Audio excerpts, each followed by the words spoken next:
Good afternoon, everyone. Thanks for joining us today. My name is David Medina, and I'm the co-founder and COO of Results for America. And we're proud to be hosting today's event with our great partners from the U.S. Conference of Mayors and Bloomberg Philanthropies. Today, we're excited to dive into two key federal grant programs focused on improving the efficiency, safety, and connectivity of our nation's transportation system. First, the Strengthening Mobility and Revolutionizing Transportation Program, also known as the SMART program, and the Advanced Transportation Technologies and Innovative Mobility Deployment Program, otherwise known as the ATTAIN program.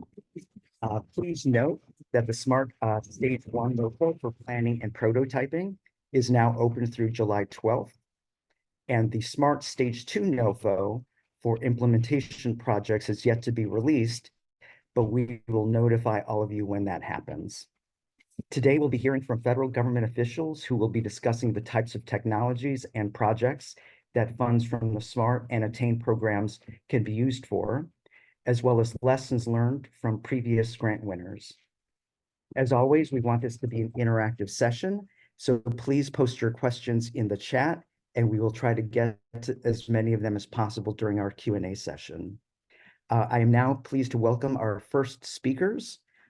First, Stan Caldwell from the U.S. Department of Transportation, and then we'll be hearing from David Harris and Jim Garling from the Federal Highway Administration. But first, Stan, the floor is yours. All right, thank you, David. Really appreciate the opportunity to be here and to talk a little bit about the SMART grants, which we're very excited about, as you mentioned, especially with the NOFO being open now. So I'm director of the SMART Grants program, and I'm based out of the Secretary's office under the Office of the Assistant Secretary for Research and Technology. So it's a great office for the SMART grants to be out of, especially with the kind of the innovative nature of the SMART grants program. Next slide. The SMART grants were authorized through the bipartisan infrastructure law and were funded at $100 million a year for 5 years through fiscal years 22 through 26. So the one thing different about SMART is it is a two-stage program. As David mentioned earlier, the Stage 1 NOFO is out now. We'll talk about that in a minute. But Stage 1, well, we're looking at grants for up to $2 million, but only for an 18-month period. And the focus on these is on planning and prototyping. And so we're looking for kind of a quick prototyping period. And then the second stage is up to 36 months, but those are grants for up to $15 million. And only Stage 1 grantees are eligible to apply for Stage 2. So you have to be a Stage 1 grantee first in order to apply for a Stage 2. Next slide. So speaking of the NOFO, we're very excited to have this is the third Stage 1 NOFO that we've released. And you can find it under grants.gov. You can find it on our website. There's links here that can be shared afterwards. But as David said, the deadline for this NOFO is Friday, July 12th, 2024 at 5 p.m. And this is expected to be the final Stage 1 NOFO. Again, we've had two others, so this is the third and final Stage 1 NOFO. So we encourage communities that want to apply to get into this round because you need to be a Stage 1 grantee to be eligible for the Stage 2. And also, there is no matching funds required for the SMART program. That hopefully will be an incentive for all different types of communities as well. Next slide. The program, through the legislation, specific technologies were highlighted, and this includes the technologies, the 8 technologies shown on the screen here: coordinated automation, connected vehicles, sensors, systems integration, delivery and logistics, innovative aviation, smart grid, and traffic signals. So this is a very broad list of technologies. So essentially, if you have a technology that's addressing some transportation solution, it will fall in one of these buckets. So it is a very broad list. One thing to consider is we're not looking for applicants to you don't get extra points for the more technologies that you cover. So we really try to encourage you to focus on one or two technology areas. We do find there is lots of overlaps with these technologies, especially with something as broad as sensors, which are part of lots of different applications. But don't try to add on a lot of technologies unnecessarily. And make sure that as an applicant, you're complying with applicable laws and regulations, depending, if it's something that is drone related, make sure you're checking with FAA, and, traffic signal related, make sure that it's following standards of Federal Highway Administration, et cetera. So be cognizant of that. And we want to make sure that applicants are addressing identified policy barriers, and not just the technology barriers, but the policy barriers. Make sure that you're clearly addressing data requirements and the data that you'll be using and sharing through this project, and also considering the workforce capacity, but also the impacts on the workforce. Technology can have impacts on the workforce, and we want to make sure that applicants are cognizant of that. Next slide. The values of the SMART program are something to take into consideration as well. These are demonstration projects. So this is a very narrow niche of technology that the SMART grants are aiming for. So what we're looking for is technology that is proven and has been deployed somewhere in the past. So this is not, we're not trying to research new technology or a new solution. We're looking at a technology that has been demonstrated or piloted somewhere, but is not yet in wide use and not widely adopted. So just that niche of, okay, this is a technology, but it's not widely adopted, and the SMART grant is looking at how can you demonstrate the impacts, whether it's safety, equity, efficiency, sustainability impacts of this. We want to make sure that it is addressing a real-world challenge. It is not just an experiment or a demonstration to test the technology or to show the technology. It needs to be addressing a real-world problem. So think of your problem first, not the technology first. And this is, really where it, this next box where we focus on that purpose-driven innovation, just making sure that it is the technology is addressing the problem, not looking for a problem for the technology. And then also thinking about how it builds the technical capacity of your organization and your agency. Next slide. So speaking of organizations, eligible entities, these are limited to government agencies. So you'll see from this long list here, there are lots of different types of government agencies, so state, local, MPOs, transit agencies, so lots of different tolling authorities, lots of different groups here, and all these are detailed in the NOFO. And there's two different ways that that multiple communities can apply together. One is what we call a group application, where you have multiple eligible applicants, but you have one group, one agency, or one community as the lead. And so essentially multiple communities would be sharing the same $2 million grant in a stage one. Or you can have a collaborative application where you may have multiple agencies demonstrating the same type of technology or the same type of application. And you can be in different states, in different areas, but you're going to collaborate with results. So it's not guaranteed that one or all of the collaborators would win. But in this case, each organization, each eligible entity can get their own grant up to $2 million for a stage one. So those are the two ways that you can go as a group. Next slide.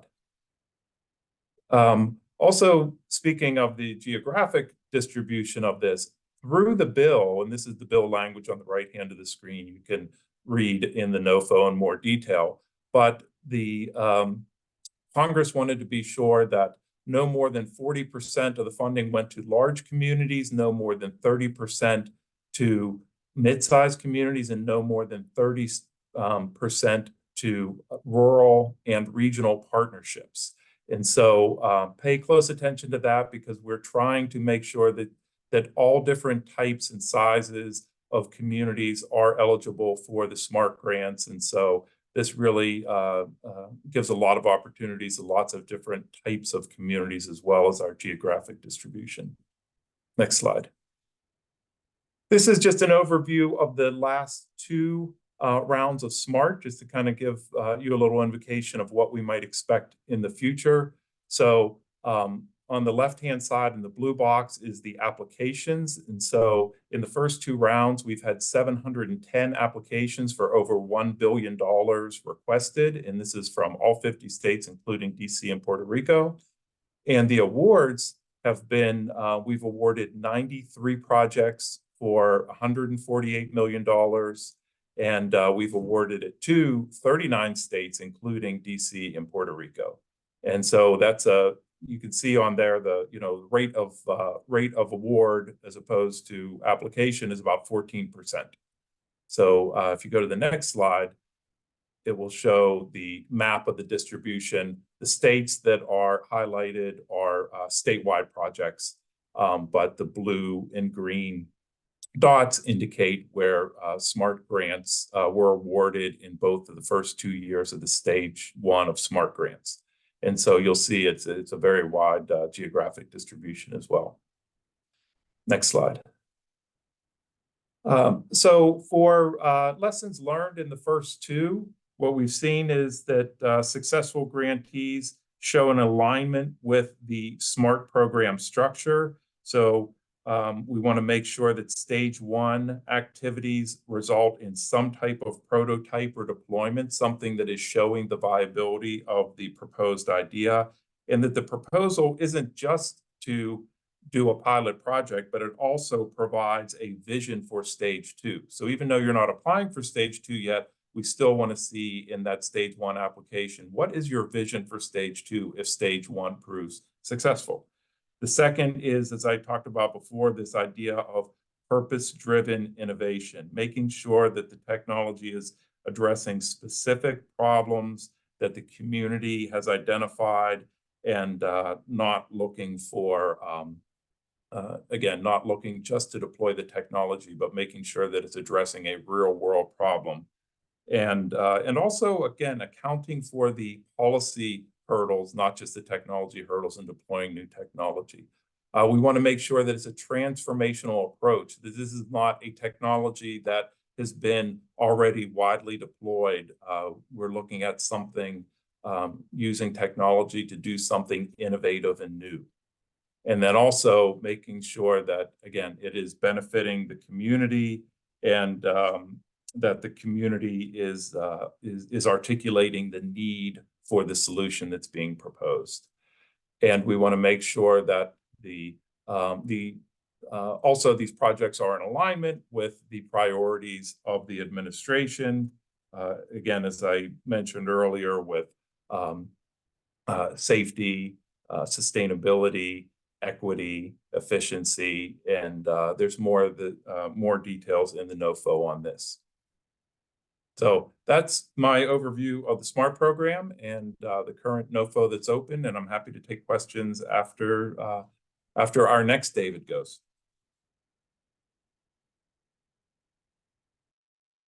Yeah, David, feel free to take it from here.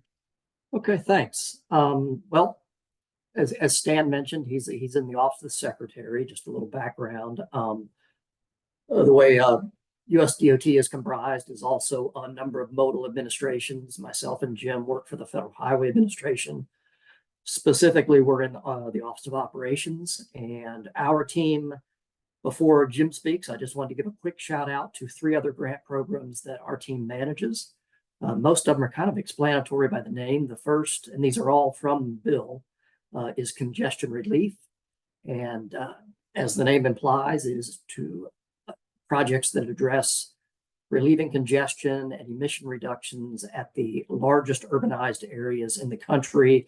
And that's defined as urbanized areas with a population over 1 million. The next discretionary grant program is the reduction of truck emissions at port facilities. Again, just as the name says, looking at technologies that advance and reduce emissions reductions, specifically at port facilities. The final one, acronym is SIRC, Strategic Innovation for Revenue Collection. That one's a little different there. That one is looking at technologies and other methods such as road user charges, mileage-based user fees that can assure that the Highway Trust Fund is sustained beyond just the fuel tax. And at this point, I'll turn it over to Jim to go into detail on the ATTAIN program. There we go.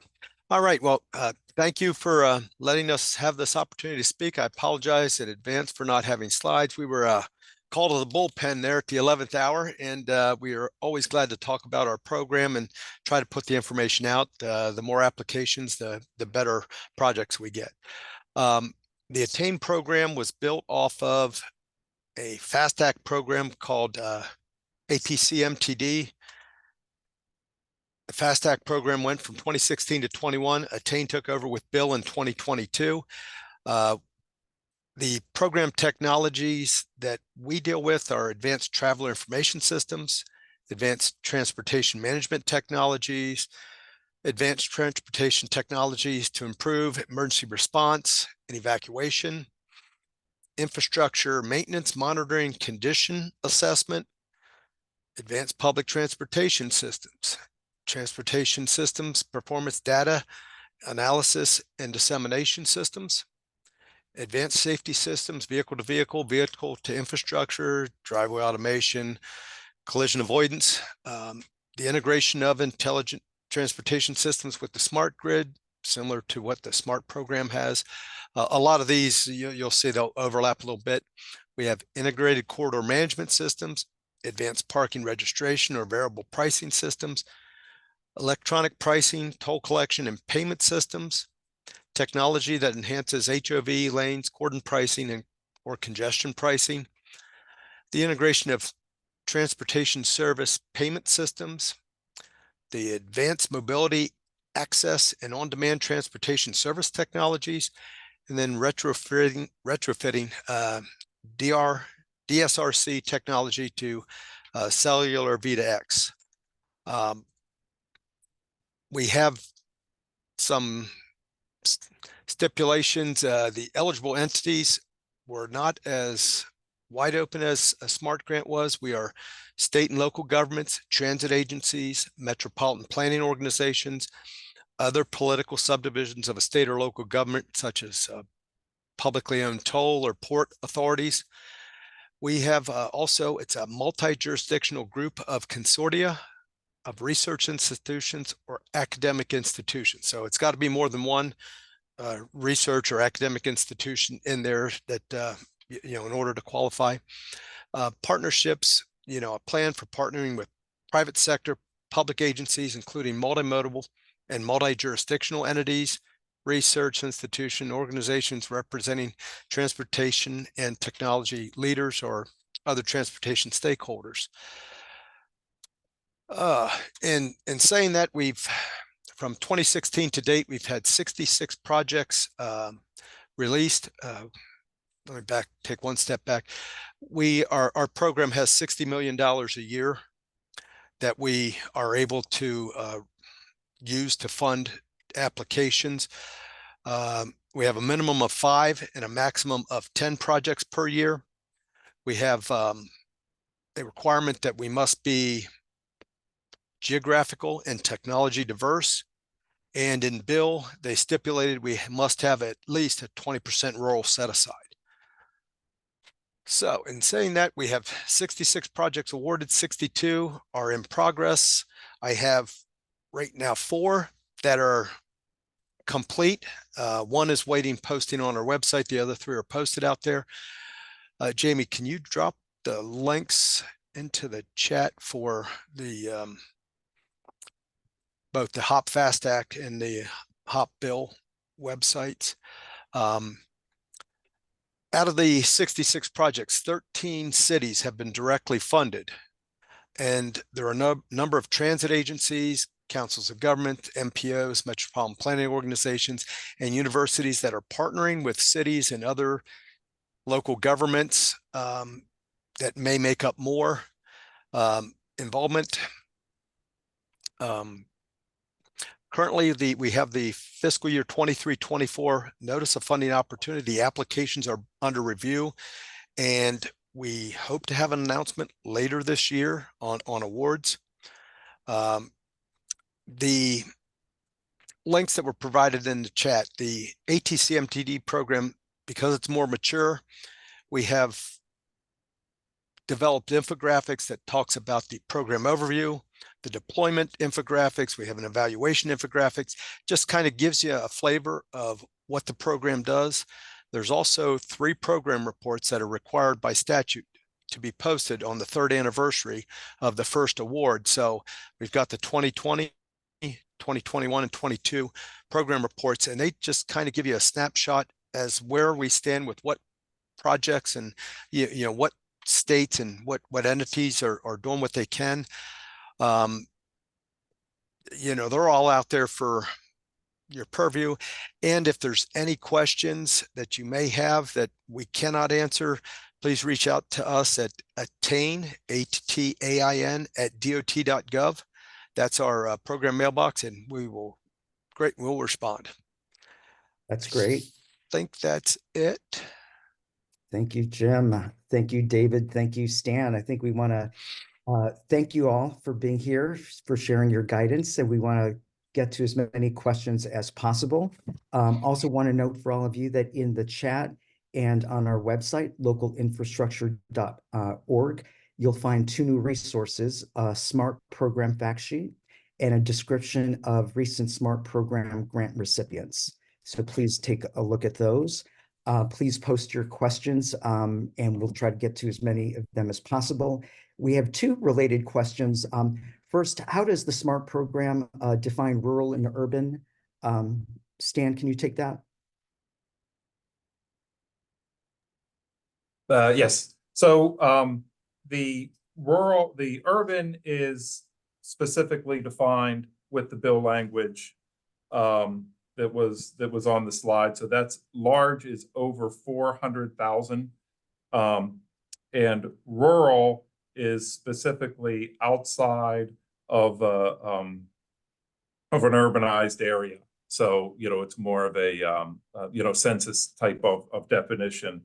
And mid-size then is either not large or small. So large is very well defined and rural is very well defined, and then mid-size is kind of what falls in the middle.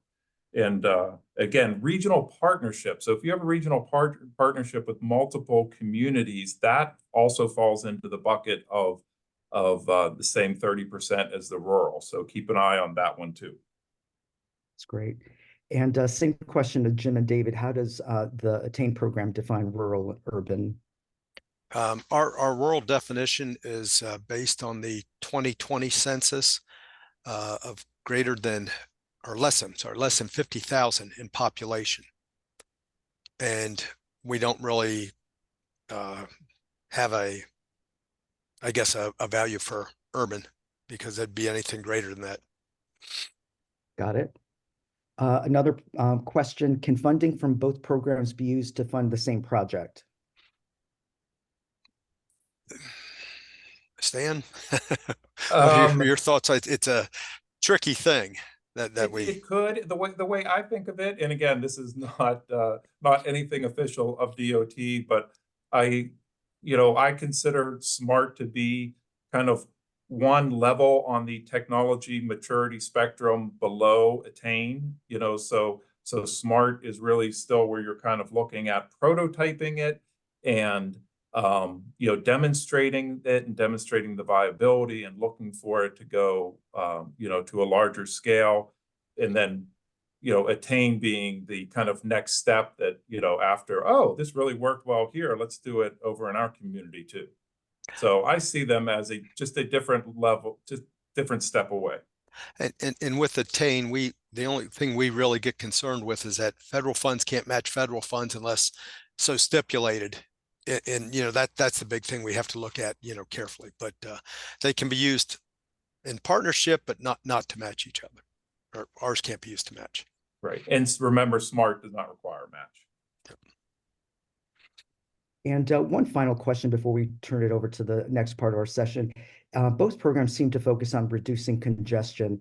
Can you discuss how projects progress on this goal should be considered as part of the applications, and thinking about Justice 40 in particular? That from the SMART program, I wouldn't necessarily say that the goal is to reduce congestion. The goal is to address any.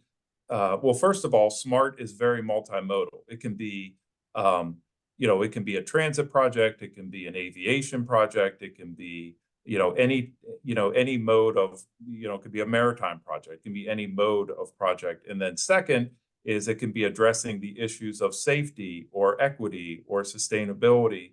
And there is a very specific consideration in the SMART grants that it asks that how this is impacting disadvantaged communities. So I would not think of SMART. One of the goals can be reducing congestion, but that is not one of the general goals of the program. Overall, that can be one of the goals if that's what your community is looking for. Great, thank you for that clarification. And from the ATTAIN program, we also don't specifically set out and look for congestion challenges. However, like Stan mentioned, we are multimodal. We currently have at least 6 port projects that are going on throughout, probably a little more than 6 right now, but at least the 6 of them. And I know from a couple of them, they were trying to reduce wait time for truckers so that they could be more timely coming in and out of a port, which would reduce congestion by reduced idling time. It all builds on that. That's great. Thank you all so much. Everyone, please keep posting your questions. We'll try to get to as many as possible before the hour's out. We'll also try to address them in emails and on our website moving forward. It's now my honor and privilege to introduce our next guest, one of the smartest people I know, one of the biggest advocates for cities and towns all across the country. She leads the local infrastructure hub at Bloomberg Philanthropies. So Jamie Lavin, feel free to take it from here. Thank you so much, David, for that way too kind introduction. I'm so excited. Thank you to Stan and David and Jim, because we're just seeing really cool projects get funded with the SMART program and with the ATTAIN program. And so excited to bring in three of our winners to talk about their projects, because they're doing things here, they're testing technologies, they're advancing their goals around safety and around environmental justice in ways that I think are really going to move us forward as a country, and are exciting ways to see some of these federal investments. And so excited to welcome Mayor Kavanaugh, Brad Kavanaugh from Dubuque, Iowa, who is a returning visitor to the local infrastructure hub. So thank you so much, Mayor Kavanaugh, for joining us again. And then 2 new faces on our sessions, Mayor Arsenault from Shreveport, Louisiana, and Joey Paskey from Las Vegas, Nevada, who leads public works there. We have 3 cities that are really different, and yet I think there's a lot of commonality that we're going to find in this discussion. So excited to hear from you all. And maybe I'll just start with you, Mayor Kavanaugh. If you could talk to us a little bit about what your SMART project is and how it's going. Sure. Well, first of all, thank you very much for the invitation to be here. Very, very excited. And thanks to our federal partners for presenting today, but then also for these great opportunities. So just real quick on Dubuque. So Dubuque, Iowa, we are right where Illinois and Wisconsin and Iowa come together. We're right on the Mississippi River. It's a very interesting landscape. That's part of this project, actually. But the project that we're talking about for us is, we call it the STREETS program. So it's a long acronym. So I'm going to read it here: Smart Traffic Routing with Efficient and Effective Traffic Systems. So we just call it STREETS. So basically, we found ourselves with both an opportunity and a problem. The opportunity that we had was we have, as a city, invested heavily in traffic cameras, on stoplights and at street corners for a pretty long time. So we have about 1,300 cameras at our disposal to start to use for more efficient traffic flow. And what we were looking to do is to try and automate this in a more innovative way. So we actually are looking at an artificial intelligence system and building an artificial intelligence system that will help us to route traffic in real time, and then also provide messages to drivers and anybody moving through there in real time. And we're building this system for people now, but then also into the future, thinking about things like automated vehicles and all those types of things that are coming our way. So we are really trying to move traffic more efficiently, move people more efficiently, move goods more efficiently. But then also, we very much see it as a climate action project as well, because it really does mitigate the climate impact of having trucks sitting there idling for long periods of time and cars idling. And it really is working through a number of different problems. So I can talk about a few more of the benefits as we go through the conversation, but that's the basics of the program. Great, and I think we'll be pulling a few of those threads. Mayor Arsenault, would you mind telling us and sharing a little bit about Shreveport's exciting grant, what you're planning on doing?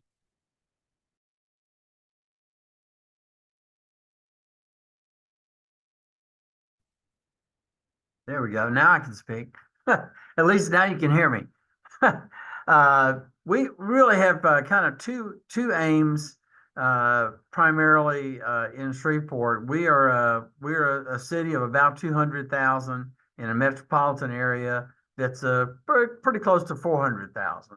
So we're the largest municipality in the area, and we're really the only one that has a transit system. We have one of the oldest transit systems, and it precedes 1900. We used to around here, people still talk about taking the trolley. But we have buses, and one of the things that Denaro Washington, our chief director for transit, and the CEO of our transit company, we actually have a franchise with the transit company, and they're independent, although we treat Denaro like he's a department head. And basically, what they were identifying, we have a very good spoke kind of system with the public transit, but it's fixed route, and that leaves a lot of people out. And so the one thing that the first thing he wanted to do was to develop what he calls a first mile, last mile system that would help people get to the fixed route and get from the fixed route to where they live or where they work.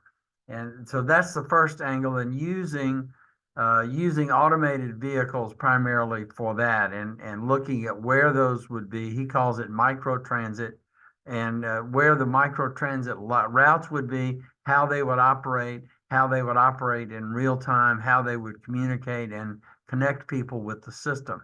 The second part is very interesting because I think one of the unique things about our grant is that it actually involves the Amalgamated Transit Union Local 558 in the process. I think one of the concerns that transit unions would have, that members of transit unions would have, would be do these electric and automated autonomous vehicles, do they replace me? And so the idea is to develop the different skills, the training skills, up training for people. And so we are in partnership with the Northwest Louisiana Technical Community College, as well as LSU in Shreveport, to make sure that we are figuring out what the transit jobs of the future are going to look like. So I think that's what's something very unique about our grant, and the project that we have is planning for that. I think workforce is top of mind for everyone, really, and especially as technology gets more complicated, making sure we're bringing with us all the workers who will be able to adapt this new technology. Joey, I'd love to bring you into the conversation. Many of us have had the experience of walking around a specific area of Las Vegas, and I understand that you're really focused on how to make the experience of walking in the city a better one. So love to hear about that. Thanks, Jamie. Yeah, so our project was really developed in response to safety needs. So we are deploying a project that we were fortunate to win a SMART grant for in the downtown area of Las Vegas, so in and around the Fremont Street experience. So not your traditional Las Vegas strip. That's actually not in the city of Las Vegas. So more the downtown area. So this area attracts over 26 million visitors every year. And the majority of them are pedestrians that are walking across the intersecting streets to hotels, casinos, restaurants. And what we have found is that the crash prevalence and the frequency of near misses near the pedestrians and the vehicles is rather large. Could be because a lot of the tourists and motorists are distracted or impaired, but whatever it is, we have actually seen over 30 pedestrian vehicle crashes in the last 8 years, and some of the vast majority of those resulting in injuries and even some fatalities. So we built our SMART project around deploying sensor technology that's going to monitor the movements of pedestrians and vehicles at these signalized intersections, and then use AI to adapt the traffic signal timing based on demand, really with a focus on pedestrians as opposed to moving vehicles. So the overall intent is to reduce crashes, especially in these really crowded areas where pedestrians are waiting a long time to cross the street, which then may lead to jaywalking and not obeying the red lights. Exciting, and we've seen that some of the Safe Streets and Roads for All winners have actually been deploying some of the near miss technology. So it's just another example of how, especially if you apply for a grant program and you're not successful, to think about the slew of other grants that might be able to get you to some of the same outcomes. So want to come back to you, Mayor Kavanaugh. You mentioned, the work that you're doing on AI, and I think that in particular, there's a lot of skepticism about what are the real use cases of AI. Would love to just hear about how you're thinking about this workforce piece that Mayor Arsenault mentioned, and making sure that your workforce sort of is trained up to be able to think about using AI in that way. Well, that's a great question. Yeah, there is some skepticism, but at the same time, I think there's a lot of excitement too for applications like this. I mean, I'm really excited to hear about these other two projects. Those are really fascinating projects, and we can come at this from so many different directions. And I think it speaks to just the sheer amount of possibilities that there are with artificial intelligence. I don't think it has to be mutually, I don't think we have to make this something that is going to be definitely taking jobs away from people as we do this. I think there's a way that we can work with artificial intelligence to do some of these projects and use it in a way that's going to benefit everybody. For our project, it really, from a workforce standpoint, it's really community-wide, thinking about how do we get people from place to place to be able to do the things they need to do on a daily basis, and do that in a way that is going to be most efficient and work the best for them. From our workforce standpoint, we're probably going to need more people to figure this out. And right now we've got, our engineering department that works on this. We partner with our MPO to get this done. We partner with the Iowa Department of Transportation. There are a lot of ways that we're working with more people to make this whole project a reality. So for us, from a workforce standpoint, I think we're thinking more about the data applications and then how we can use those. And we're going to need lots of humans to make that happen. So, for us, it's not just the data of how do you move traffic efficiently, but then what is driver behavior looking like? What kind of vehicles are coming through? We even had a conversation recently about bicycles and how this could work using bicycles and making, tracking the number of bikes, number of pedestrians going to Joey's point there, looking at all the different ways that people are going through these intersections. I think that actually is going to be a really great application of this technology that we're looking at using. Great. Mayor Arsenault, you really touched on this equity component. I'd love to hear a little bit about how you engaged with the partners that you brought in, and how in your application you were able to sort of reflect that community engagement and partnership, because we did hear from our fellow speakers that that's something they really value when they're reviewing applications. Well, I think what we mainly did was to touch base with folks, not just from a university, but from a technical college. And I think that them trying to sometimes we get a little too academic in some of the work that we do, and it's important that we reach out to people who are real world people. And I think that's basically able to do with this grant. And I think the other component. We lost your audio a little bit, Meryl, or it's me. 1, 2, 3, 4, 5, 6, 7, 8. Are others having the same issue? Yeah, I think it's just Okay. really quiet. I don't know if you're covering a microphone. Don't know. Actually, Oh, I you're had back. to be. You're back. You're back. You're back. I'm back. Maybe I was just speaking too lowly. But and the other thing I think that really helps us to understand is involving the transit union, because I think they have a perspective. They're the ones who are out there driving every day. They're talking to our customers, our would-be customers. Most of our census tracts that are involved in our application area are say 30% of the people have no access to an automobile. They're really fully transit dependent, public transit dependent. And then probably 40 to 50% rely on transit for their commute to and from work. So we feel like we have a little bit of a captive audience to determine it. We also have a no fare system, and I think that helps us to be in touch with our riders. And we've increased our ridership about 20% since we instituted no fare. That's not really a surprise that when you make something free, it will get used more often, but it has really resulted in better utilization of our public transit system. And if we combine that with this micro transit system, then we'll figure out where do we need to go and how do we get people from here to the fixed transit.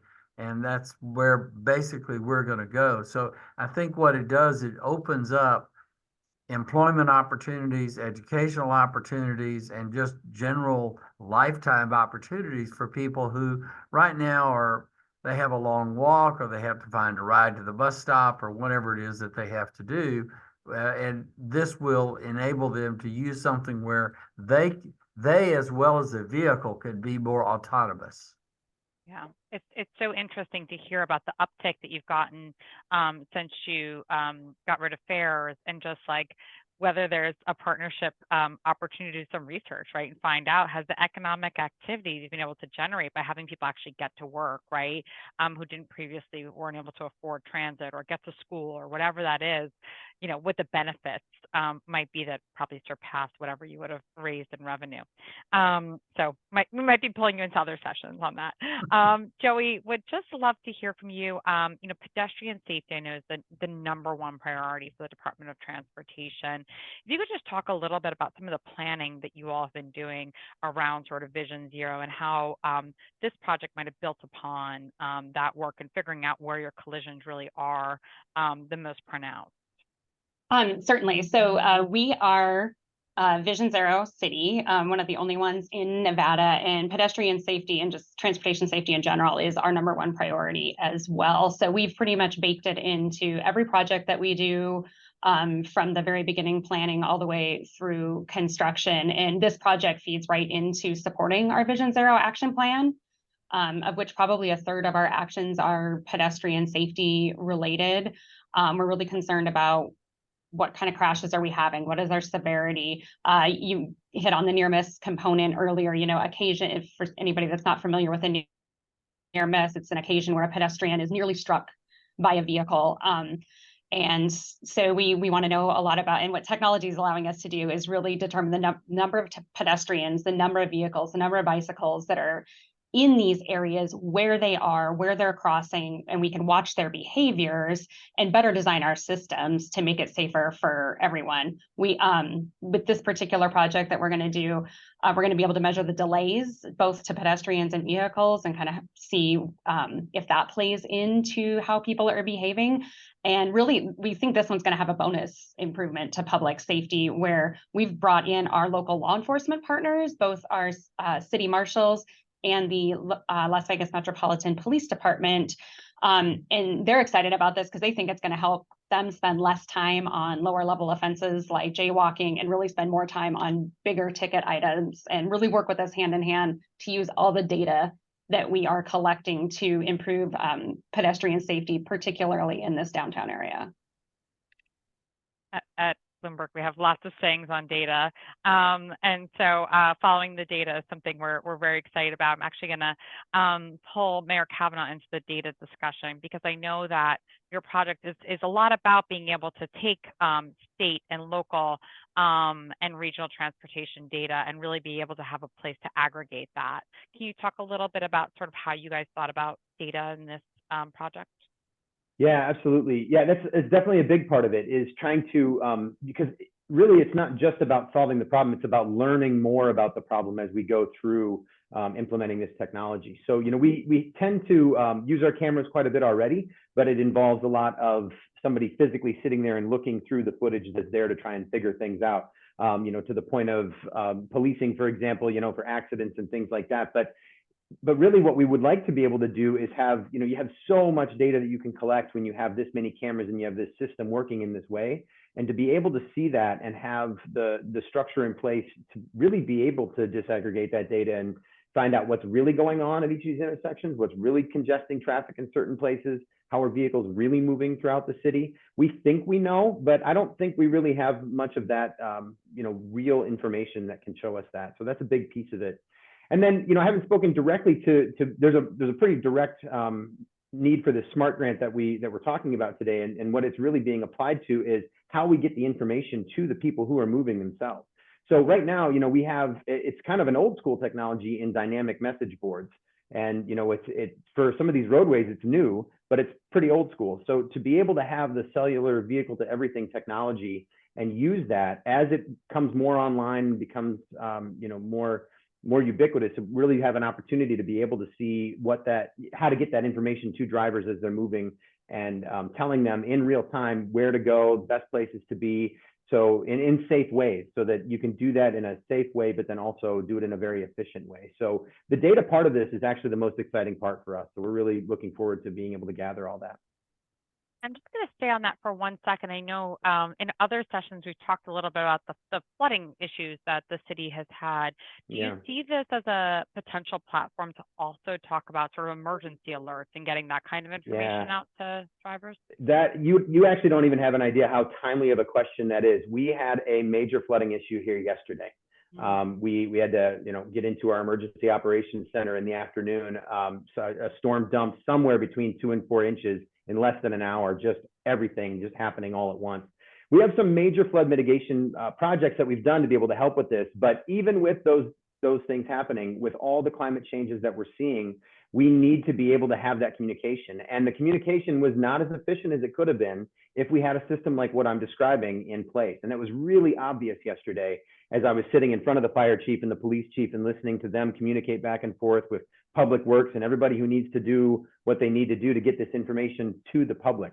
So the short answer is absolutely, this is going to have huge applications for all kinds of things, but flooding and emergencies in general will be very, very helpful for us. And maybe I'll just stay on that with you, Mayor Arsenault. Where are you seeing this project go next? I think we're still in information gathering, but it's pretty challenging to figure out how these, and there's a ride sharing element to the autonomous vehicles as well. So it's kind of a combination of Uber, Lyft, and buses. So I think it'll be pretty interesting to see how we figure out how to make this more on demand. Where really people are not quite as bound to a fixed schedule and are able to get back and forth to the route in a more timely way, but also a more personal way. That's great. And how about you, Joey? Where are you guys hoping to take this technology into the coming years? So one of the things that was actually hit on earlier was a little bit about collaboration, and we found that has really been important with our partners to strengthen our approach and also really cast a wider net to the technology component of this. So our long-term vision is really to get to a standard for updating, signal operations. That'll involve traditional transportation agencies that are partners with us, like the Regional Transportation Commissions of Washoe County and Southern Nevada. We've integrated the state DOT. We have the University of Nevada, Reno on to help us with research and performance metrics, and then also the local law enforcement partners, and really hoping that we can all work together, get this to be larger, and then gather information collectively with our partners that other jurisdictions are going to be able to implement with similar technologies. Great. Well, while we answer our last question, I think we'll put up a poll so we can hear from everyone in the audience about, how they're thinking about these opportunities and what kind of assistance might be helpful. Maybe just a quick lightning round. I was up with a bunch of procurement chiefs recently, and some expressed to me some concerns that they had about how those who are applying for grants might not bring procurement in and think about vendor relationships. I'm just wondering at all if that's something that's crossed your perch, and if it's something now as you start to put together your vendor mix for this technology pilot, how you're bringing in procurement and thinking about making sure that that's a process that sort of works both for the project and the city's regulations. Mayor Kavanaugh. Yeah, I think it's kind of a constant discussion. I don't know if I have a specific answer for you, Jamie. That's a good question. You've got me thinking now to go back and talk a little bit more about how we are doing that. But for this particular project, we've been working with a pretty specific vendor for a number of years on it. And this is another piece of the project that is applied to the SMART grant that is working in tandem with what we're doing, so that we realize the problem of the cellular vehicle to everything communication while we were going through this, and realized we need to start working with that. But now that you've asked the question, you've got me asking the question, so I'll be sure to make sure I'm thinking about that as we move forward. Yeah, and it's one of those things we're I think for everybody this is new, because normally in most grants you don't name a vendor, but in the SMART grants a lot of times people do, and so we want to just make sure we're preparing and not catching procurement people on the flat-footed. Mayor Arsenault, how are you guys thinking about procurement here? I'm not sure if it touches. I think I'll go along with Mayor Kavanaugh. It's a great question to which I don't have a direct answer. So it's one that I need to be asking with De Niro. I do think it'll be helpful in that the kind of work we're trying to do involves people who are on the downside of equity in our community.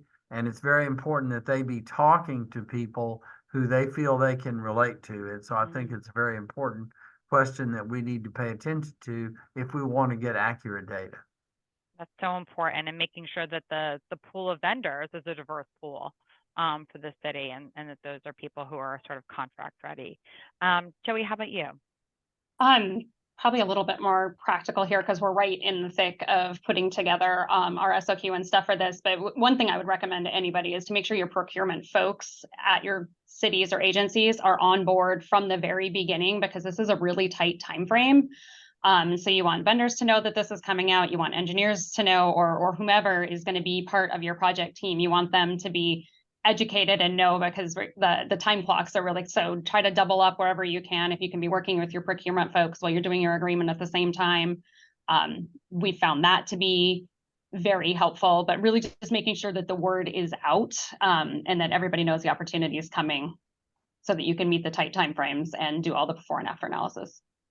Great. Well, I just want to say a huge thank you to Joey, to Mayor Kavanaugh, and to Mayor Arsenault for joining us today to share about your really exciting and different project. That's what's also fun about this grant program, is that it's funding a lot of different kinds of projects, and so we're learning a lot. And then as we learn, we can bring together a learning community so that everybody can share best practices. So thank you for sharing with us today, and I'll toss it back to David.